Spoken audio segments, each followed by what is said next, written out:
Yeah, Shobha plane was dull, but still you were using it. Yeah. Yeah, still I was using it. I was getting clear out. Then I found, instinctively, I found that there is something wrong.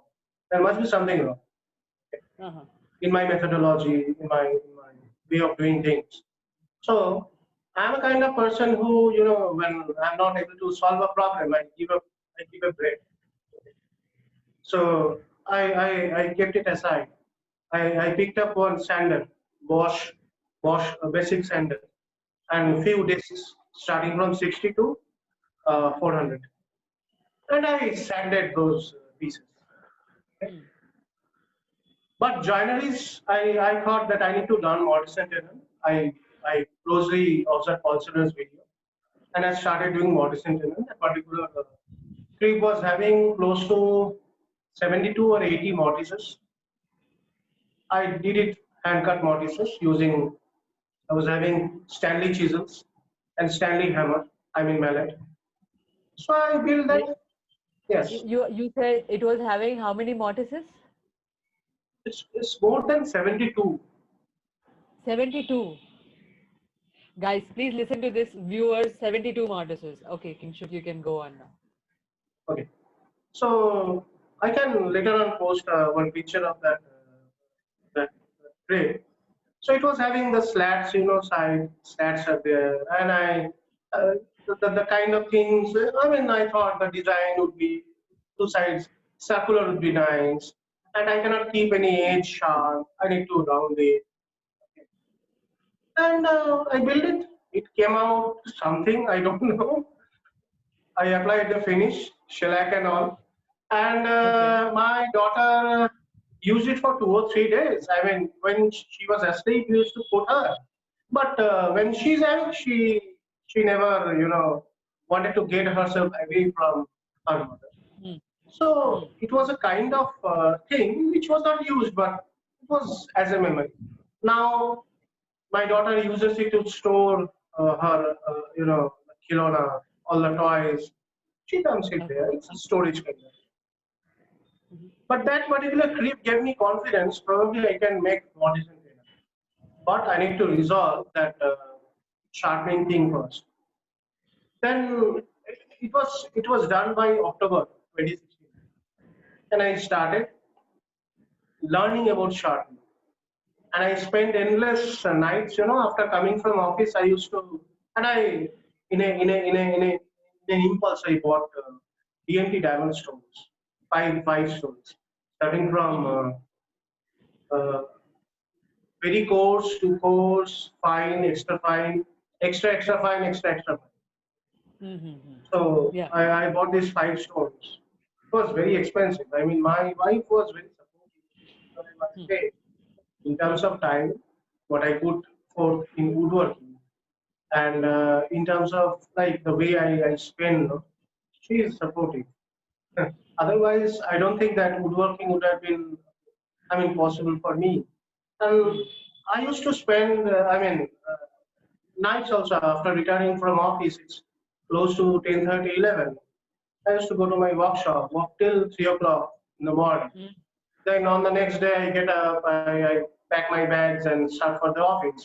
And during the weekends, I'm there at workshop. So it was a kind of very tireless time, and I got full support from my family. And yeah, later on, I discovered it was a person named David Charlesworth who was actually, it's a kind of, flash, something comes. Like, and yes, Abid suggested me to buy the book called The Perfect Age by Ron Hoff. So I have Ah. gone through that particular book called Perfect Age, try to understand what the sharpness is all about.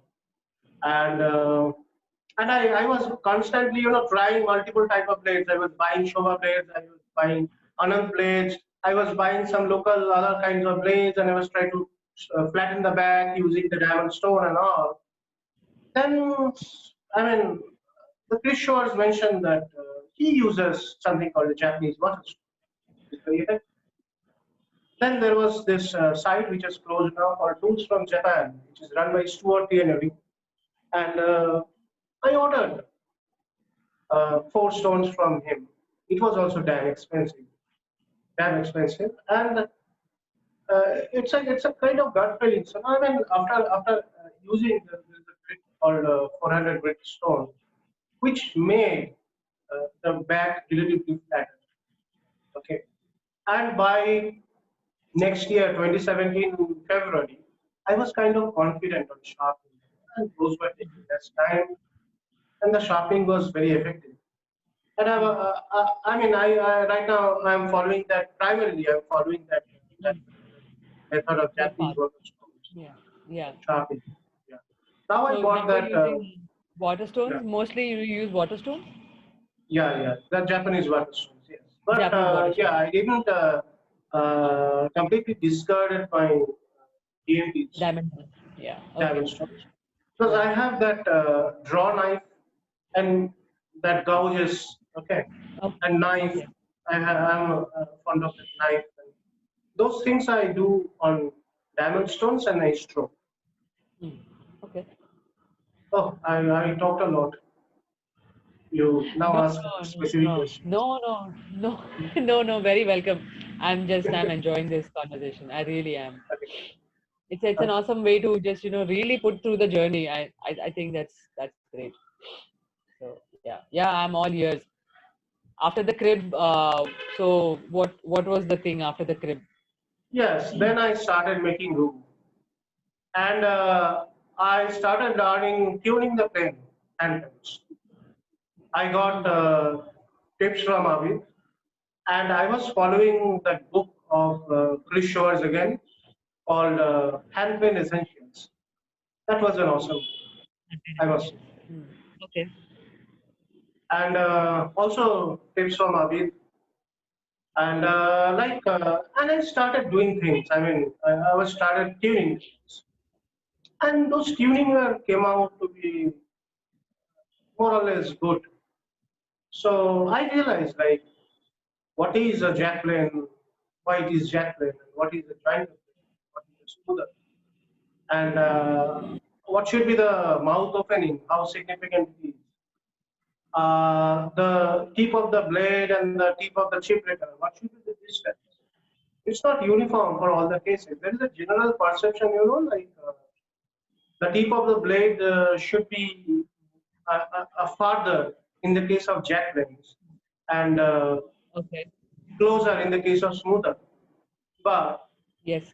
if you are closing your smoothers mouth and at the same time you are having very less distance between the chip breaker and the plane iron or smoother, it will clog. It is bound to get clogged, right?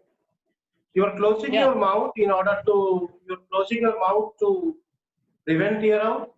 You are placing your chip breaker tip and plain iron tip closer in order to do the tear out, right? Both things, if you go together, it will bound to have flaw. So you need to compromise in one of the sides. Hmm. Now, in the case of wooden planes, you don't have a choice. Like whatever the ready-made things are there, you cannot adjust the mouth opening, the wooden planes, which are made out of wood. So Hmm. there, that could be the truth. I mean, you have that parameter of placing your chip breaker front or back in a way to control, like whether you are going to get finer shaving or, I mean, to prevent tear out in the case of jack or to smooth. But in the case where you have that uh, mouth, you can adjust the mouth. I mean, by adjusting the frog, that Hmm. you can open the frog and you can Yeah. adjust. So there are Yeah. two parameters here with respect to that, and there are also your blade should sit flat on the frog, and those tunings are there necessary. You have to shape your chip breaker in a way that the shavings will fly. So you need to shape your chip breaker in that way as well. So there are a lot of parameters to tune, and I was kind of I don't like. I mean, if you say I more like woodworking more than tuning my plane or sharpening iron or whatever. I like doing woodworking, but these things are essential. I mean, as far Sure. as the Sure. sharpening is concerned, I don't mind sharpening twice or thrice. Hey, okay. I wanted to But make it faster. That's it. sure. Sure. That makes total sense. And the more sharper it is, and the more efficient it is, the better work can come out of it. Yeah, I totally Yeah, get it. definitely. And truly, I call it, that tool is listening to me. The way I want to make it behave, it is listening to me. Mm, So if that doesn't listen to me, that means there is something wrong. I mean, yeah. it's not my tool. My tool should listen to me. Mm. Very well said. Very well said. So let me just ask this. So all of this about sharpening, you have been only learning from Christopher Schwartz's book, and Mr. Abid has been guiding you for this, or did you? And so how did you learn about sharpening? And this is a very random question. I'm just asking it because I really want to know about this. Sharpening the primary, the primary teacher for sharpening was David Charlesworth, Mr. David Charlesworth. There were few YouTube videos, and I was following meticulously the way he sharpened.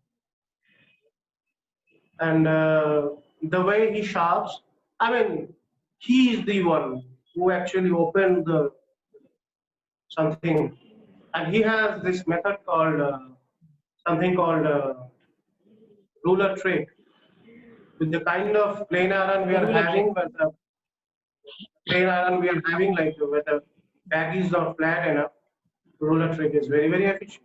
Of course, you cannot do the bag bevel on bevel up planes. You cannot. It will slip. Like low angle jack plane, you cannot apply ruler trick. Or low angle block plane. That blade, back of the blade should be absolutely flat. Otherwise, it will slip. It will not grip Yeah. the. Mm, So these are the things. yeah. I mean, you do and you realize, no, it's all about Mm, the feedback what you are getting out of your work, which you need to improvise. So that's one thing mm, I for some, I mean, it's a God's grace that uh, people call me in other areas also, like my technical and professional life also. People call me I'm a very quick learner, and the reason I find is I get feedbacks out of my work. I recognize that, and quickly I take the action. I get the feedback. mm, So that is one thing. You need to get the feedback. No? Like, it's not working. There must be something wrong here. There must be something wrong there. When I put the mm. first the back bevel in my low angle plane, I was seeing that was just slipping through. It was not gripping the wood. I thought Yeah. it could be Not that. ripping the wood. Yeah, inside that. So that is one of the things. And yes, I was constantly reading, and that feedback I was trying to correct. Mm, yeah. So, do you want to take us to the workshop now? Can Sure, you? sure. So this is one room where I keep the logs. Whoa. Okay. So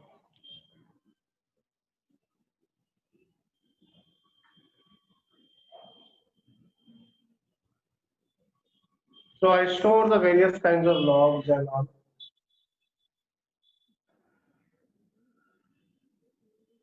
And Wow, this is like crazy. Nice. yeah, the crazy would be the appropriate word, I feel.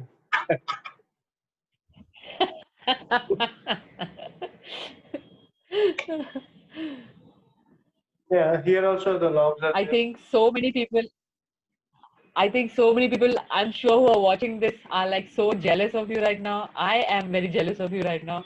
Look at the way so neatly you put it all, Kingshuk. How can you be so neat about it here? No, I'm not at all neat. You see that there are other stuffs as well. I mean, these are for my pan, and this Yeah. is the lollipops, and other things are also there.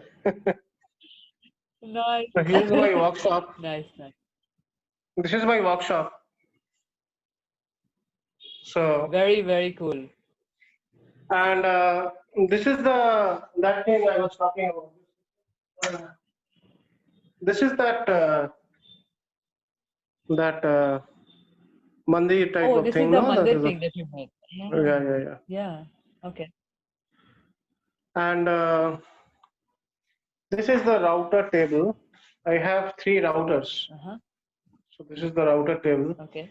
and I have this bench press, Mm-hmm. and these are few of the clamps I'm having. Mm-hmm. And this is an ongoing table. It is with this state for last 6 months or something.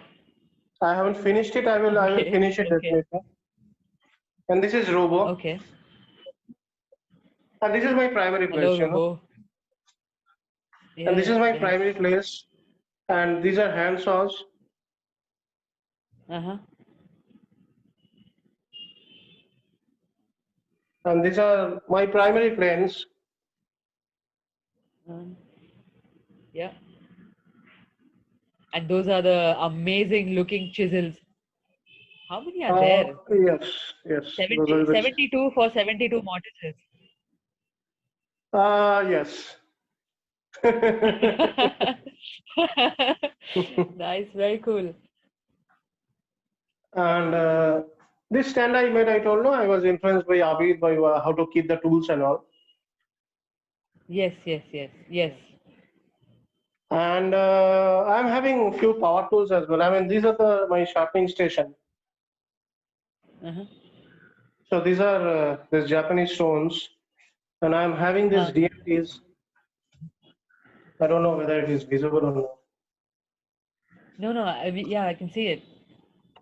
Those are the Okay. diamond plates. Right. Yeah, yeah. Okay. And I have the power tools as well. Huh? Okay. This is Wow. this is the I thought Bosch. I thought I will not see any power tools in your workshop, King Shuk. What is this, man? So No. many I'm are there. having power tools. Yes. I'm having this power tools. Okay. Okay. Okay. And I use Nice. power tools. Okay. So if you call me that I am a hand tool only guy, it's not probably true. Okay. Okay. So, and I made these cabinets, I mean, out of plywood. I made the panel. Okay. Okay. And Mm-hmm. these are few of the things for finishing and all, but Okay. the stains and all, Yeah. Yeah. Yeah. which right now I'm not very much fond of. Okay. And I keep a note of the work in a in Yeah. a in a board or something On like a that, and whiteboard. these are few, yeah, a whiteboard and few of the books. And on top of the whiteboard, there's a bit and brace. Yes. These were helpful actually.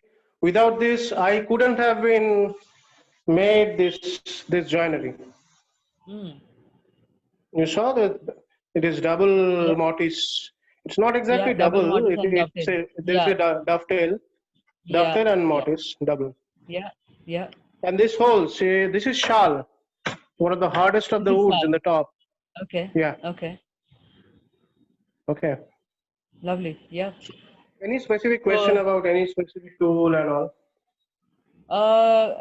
you want to talk about which tools did you buy first, and how did it keep on getting added on? So meaning you were telling that first I bought these That plates, was and that then was my first tool.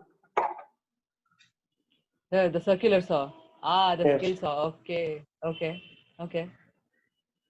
So, big question will be that you started off with a certain tools, but how do you see hand tool and power tool working together? So, like if you're talking about a comparison, I mean, for like before I got introduced to you, I had heard about you that you are a very strong hand tool person, and you would kind of refrain from using a lot of power tools. So now, and I also know that you just got the bandsaw very recently. So how are you looking at yourself using this and using the hand tools together? Okay. No, I mean, I don't find one should invade the space of another with respect to power tools and hand tools. Okay. So, I mean, Mhm. even for a power tool, probably I'm going to make a blog post very soon, like how I see hand tools Okay. versus power tools. Okay.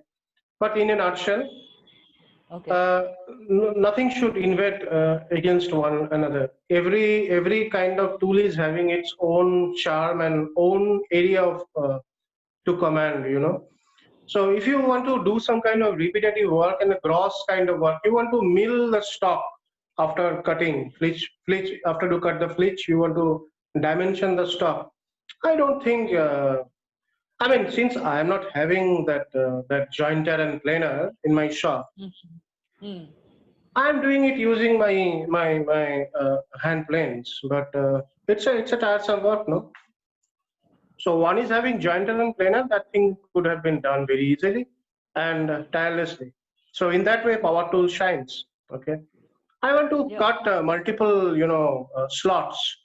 So although I'm having the grooving plane, plow plane, but I would like to do it in, router. So in that way, the power tool shines. Okay.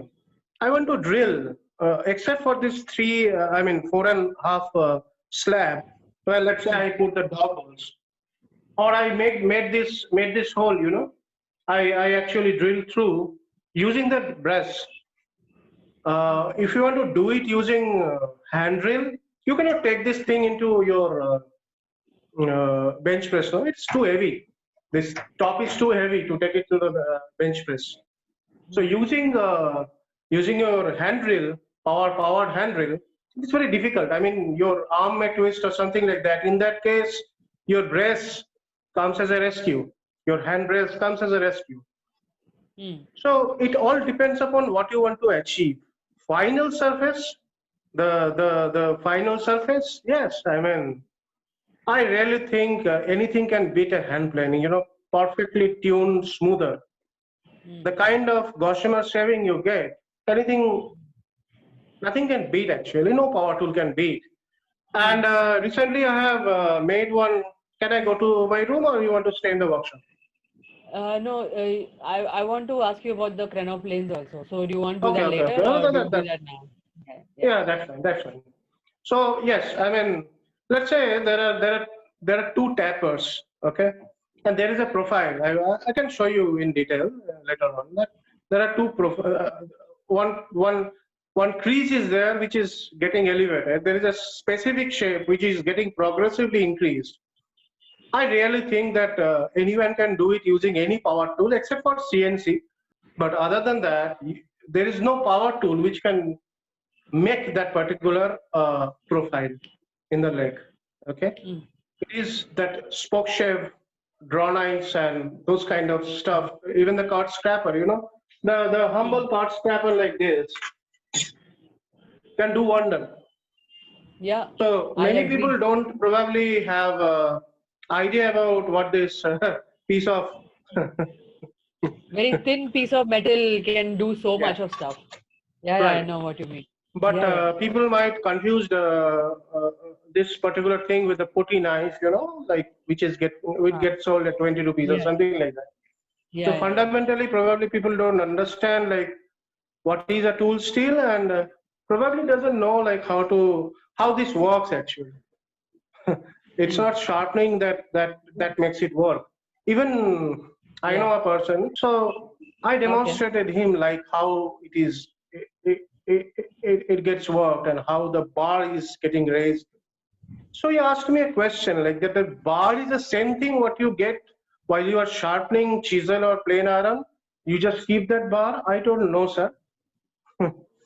That is also called Mm. bar, but this bar is different. It is much more harder, and that bar is Mm. actual thing which cuts that particular wood, makes it silky Mm. smooth.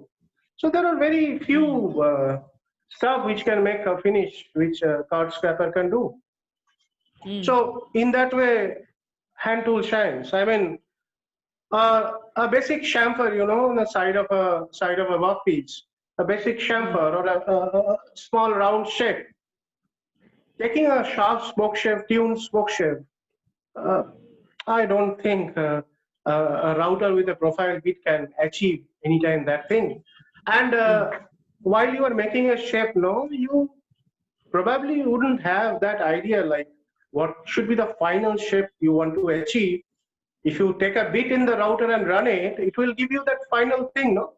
But you may not be satisfied while doing it slowly with, not slowly exactly, it's never a slow process per se, but using a spoke shape, you can actually see the progress. You can actually compare with the rest of the pieces, like whether it is matching or not.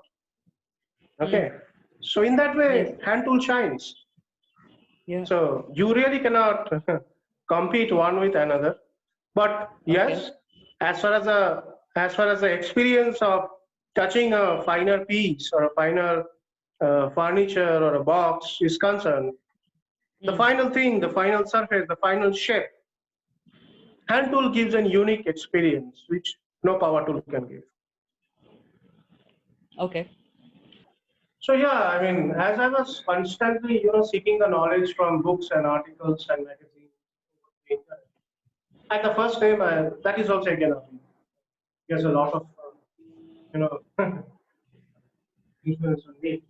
So I was just randomly thinking of making some plane, and so I called up Abid one day. He told, yeah, the regular wala which our carpenters do, you can make, but also you can get something of a ready-made kit of a Krenov. Krenov. He told, yes, there you can fit the hawk ring. It was in the mid of 2016, while I was starting that crib. So this hawk and Krenov, those two names are new to me. Then Abid told you Google and see what is Krenov and something like that. Found. I mean, it's a philosophical book. I bought the book called uh, Cabinet Maker's Notebook. And frankly speaking, I mean, when I was going through that book, I saw the pieces which were, most of them are black and white. I was amazed by the pieces and immediately decided that is not the stuff. It's not my cup of tea. I can be nowhere close to, you know, and those stuffs are impossible to make. Those are something beyond my expertise and something like that. And the philosophy he told in his books also, like, I was not getting properly. So that was my first impression about Krenov. And slowly, like I was, as I told, I was constantly, because probably it could be a question, no, that where I learned woodworking. Probably I cannot actually answer that question because still I'm learning. I mean, the day I will stop learning, you can imagine Kinshuk is gone. There are people who think that they have learned many things. Can tell that I have read enough. That means gone. Nothing, kuch hone wala nahi hai. Probably I have learned, but it's like that. Okay. No. Okay. So that is the thing. I mean, I'm learning constantly. Every project I try to implement some new things. So this is a Cooper door cabinet where the coopering thing I learned for the first time. In a few projects, I'm going to do a curve kind of front where the style rail is curved. Okay, as you know that curvature can be achieved in many ways. Using bandsaw, you can achieve that curvature. Yeah. And there is something called steam bending as well. Steam bending. Okay. But in both these cases, there are drawbacks. Bandsaw. If you cut a workpiece, you are not exactly following the lines, the grains. You are actually cutting the grains. Grains might be moving straight, and you are cutting curvature. It will be exposing some of the end grains. Look-wise, it may not give that, the figures what you are expecting in the top of that style. Sorry, rail. Okay, that is one part. Second is it is weaker. Okay, you will be exposing some part of the grain, so that way your grains will be weaker. defect.